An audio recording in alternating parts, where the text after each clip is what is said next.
Well, hey, thanks for watching 4-Color Commentary.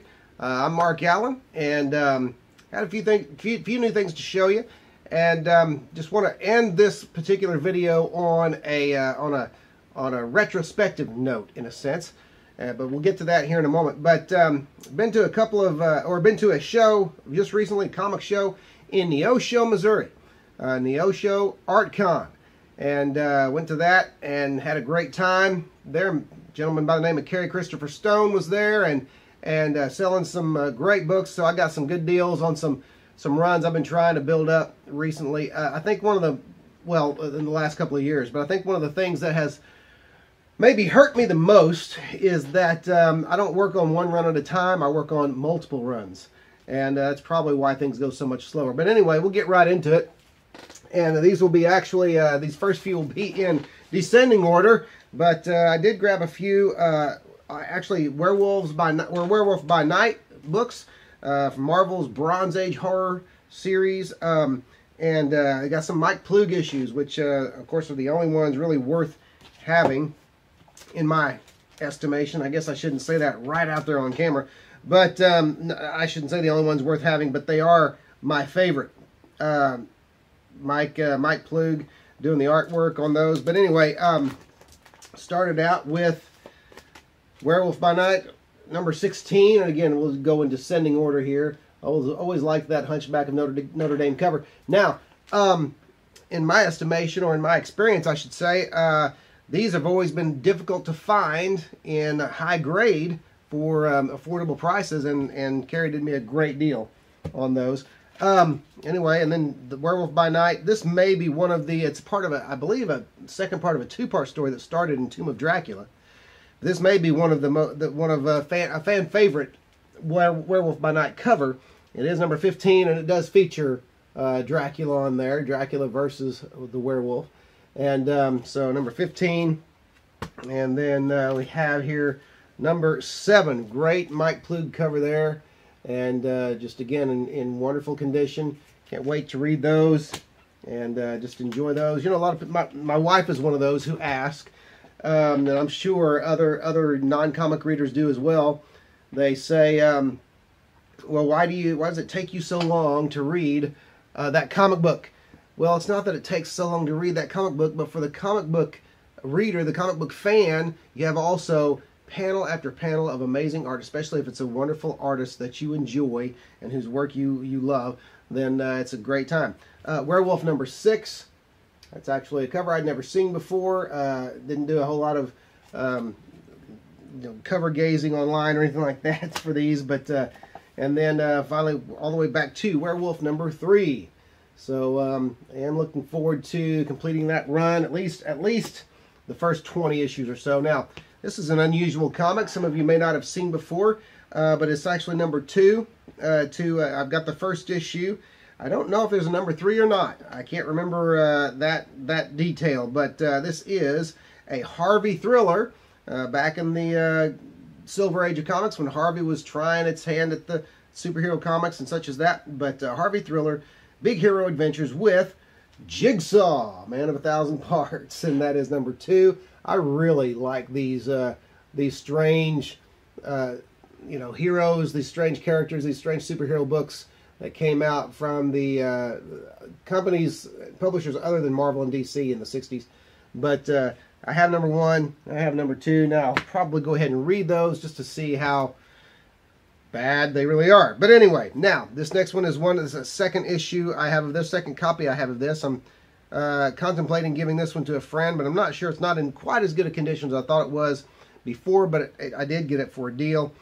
This is Tex Dawson Gunslinger number 1. It is a 20 center, so Bronze Age technically. That is a Steranko cover.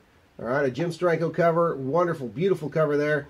The interiors, I know there's one story in there, an old reprint of an old Stan Lee, Al Williamson story. So Al Williamson, that will make your eyes light up. He's a wonderful artist.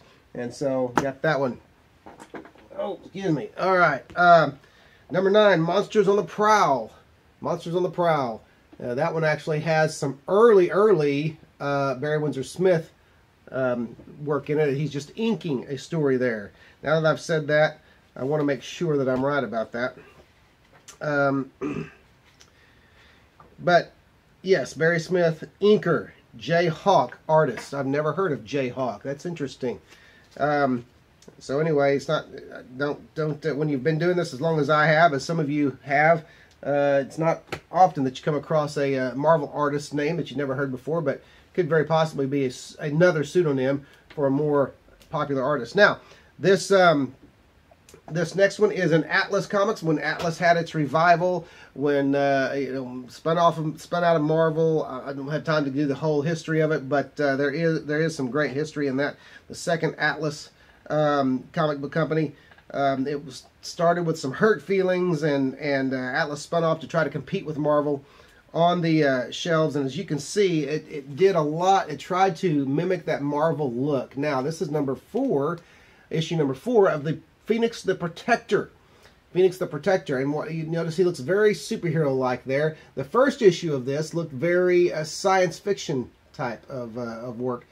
Different costume. But as I mentioned with the Scorpion, the Scorpion book a couple of videos ago, they as sales were not doing too well, and as they're competing for competing for shelf space and spinner rack space back in the day, they had to begin to make their characters a little more superhero-ish.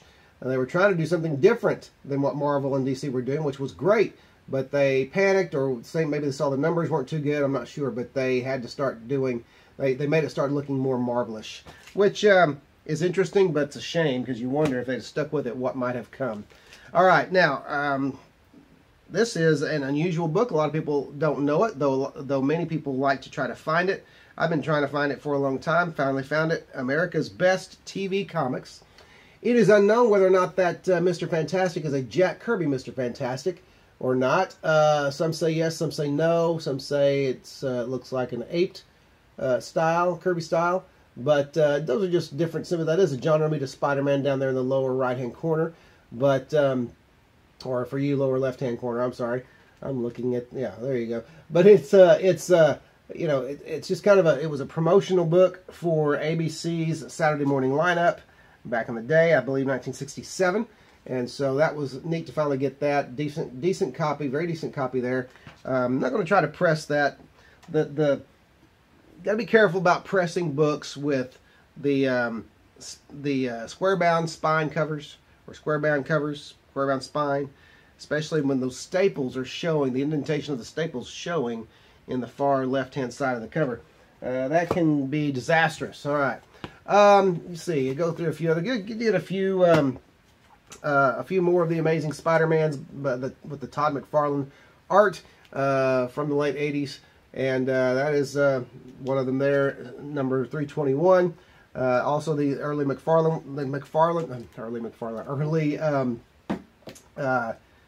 I just lost a name. Savage Dragon creator Eric Larson. Early Eric Larson issue there, 333. These were actually dollar books I found in Carrie's boxes. And also for $1, got the silver edition of Spider-Man #1 by Todd McFarlane. Like having that that book, and that seems to have that lately has seen a little more, has climbed a little bit in the back issue as far as back issue prices. A couple of more Doctor Stranges. Another Doctor Strange with art and cover by Paul Smith, beautiful Paul Smith cover, and then a Doctor Strange. That was number 56. Doctor Strange number 55. Michael Golden cover and interiors, and just beautiful book there too. That's been for a long time one of my favorite covers, and so great having that again. Also out of the dollar box, Sensational Spider-Man. This is a collection of 2 different Amazing Spider-Man annuals.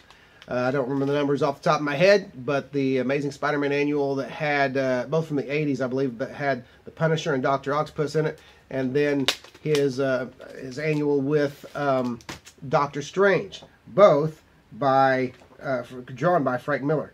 Denny O'Neil and Frank Miller did the story with Claus Janson, of course. Spider-Man and the Punisher wage war on Dr. Octopus, and in this Doctor Strange story, Spider-Man and Doctor Strange battle Doctor Doom and the Dread Dormammu. by Denny O'Neil, Frank Miller, and Tom Palmer, also a great inker. And then there is a flashback. Spider-Man tackles the Torch by just a bit of lighthearted rivalry by Stan Lee, Jack Kirby, and Steve Ditko. And there it is. There's the cover. That was in a dollar box. All right, so you get three great stories. You get two great modern age stories by Denny O'Neil and Frank Miller, and then a great Silver Age story with by Stan and Jack and Steve, and just great stuff. So anyway, great stuff there. If you ever get that, that's absolutely worth having well, you know, $1 to $5. I've known some people to pay $10 for it. So anyway, great book. A few from the Comic Empire of Tulsa that I actually somehow left out the last video when I talked about the stuff I got from Comic Empire. And first one is Adventure Comics number 439. These great Aparo Spectre stories, Jim Aparo Spectre stories. I've been deciding to go back and get those. I've never read those. These are books I've actually never read, so these don't connect with my childhood. It's not nostalgia. It's just beautiful art. And I'm kind of interested in the Spectre as a character after all these years. But that's issue number 439. Got these at for a really good deal. These are Weird Adventure Comics. I'm sorry, Weird Adventure Comics. Number what did I say? My goodness. 439. Adventure Comics, Weird Adventure Comics number 437. Another great Spectre cover there with Aparo doing the cover and interiors. Jim Aparo is one of those guys that I mentioned a while back that I liked his older stuff. As time went on, got to the 80s, his stuff, for me, started looking a little stiff and not as readable. Now, Astonishing Tales number 3, going back to the Silver Age again, Kazar and Dr. Doom. This one does have some early Barry Windsor Smith art in it, and so that's always a good thing. I like those Marvels from that era. And then going back and getting the Man-Thing books, as I have been doing recently. Got a couple of Adventures into Fear books. Haven't even cracked these open yet, but I had money to spend. Mike, the owner of Comic Empire, did me a deal, and there you go. So you got Adventure into Fear, the Man-Thing number 12. Okay, and then you have Adventure into Fear with the Man-Thing number 14. So whittling those down. Just fun era. Love those. Love that era of Marvel horror. Now, these last two are, again, a couple I forgot last time. I did mention that I was going back and getting the Amazing Spider-Mans that I had back in the day. Spider-Man is just going to be, everybody, a lot of times you run into those questions, who's your favorite comic book character? It's always hard for me to pick a single favorite character, favorite story, favorite artist, that kind of thing. I'm not good at that kind of thing. But if it came down to it, I probably would have to say, as far as the character that influenced me the most, or entertained me the most, or even made me think the most as a kid, it would be Spider-Man, the Amazing Spider-Man. And so, Amazing Spider-Man number 167. That is, of course, you have another Spider Slayer there that Jonah Jameson is employing to try to defeat the Web Slinger, destroy the Web Slinger. And then you have the first appearance of the Will-O-the-Wisp. A minor character, but character I always enjoyed. I liked him. First discovered him when I was a kid reading comics, and I liked him. I liked his powers. And anytime you could be immaterial whenever you wished and fly around, hey, that's a good. Those are some good powers to have. And then finally, Amazing Spider-Man number 189, which was another one that I enjoyed as a kid. This was one of my first contact with John Byrne. John Byrne's art. Now that is a John Byrne cover, and inked by Bob MacLeod, such an underrated artist who has largely left comics. But though recently he's still doing a little bit of comic book work again, just recently, I believe. One is the DC one-shot. It's connected with a toy line that DC is putting out through Target stores. Bob MacLeod has some work in there. I don't remember what it's called, but I do know it's DC superheroes riding dinosaurs. Cool, huh? And it's actually got a lot of old school writers and artists in it. But this is Amazing Spider-Man number 189. Who's the bad guy under all the bandages? Someone you've seen before, but I won't tell you who it is. But, you know, this is I always liked the Amazing Spider-Man. I always liked Spider-Man as a character simply because, and this is nothing new, he was relatable. He was relatable. He had problems. He had issues. In fact, that's what the retrospect has to do with. I wanted to do a short retrospect from just a video that I did years ago, but throw that up again and just kind of look at everything Marvel has put Spidey through in the past. And this is really not even counting the last 20, 25 years or so. But anyway, hope you enjoy this little retrospective.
And there you go.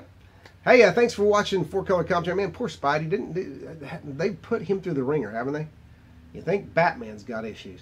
Well, anyway, glad Spider-Man's still being published, and glad they're still putting him out there. He's a little different these days than he used to be. Marrying a supermodel and having your own company will do that to you. Kind of takes the sad sack out of Spider-Man, but that's all right. As long as people are still enjoying him, that's great. Hey, listen, thanks for watching. If you haven't subscribed yet, do that. And just appreciate you watching, and appreciate the couple of shout outs I've gotten lately on different channels, so I appreciate that as well. Hey, keep reading comics, keep enjoying them, and come back next time for the next video. Thanks for watching.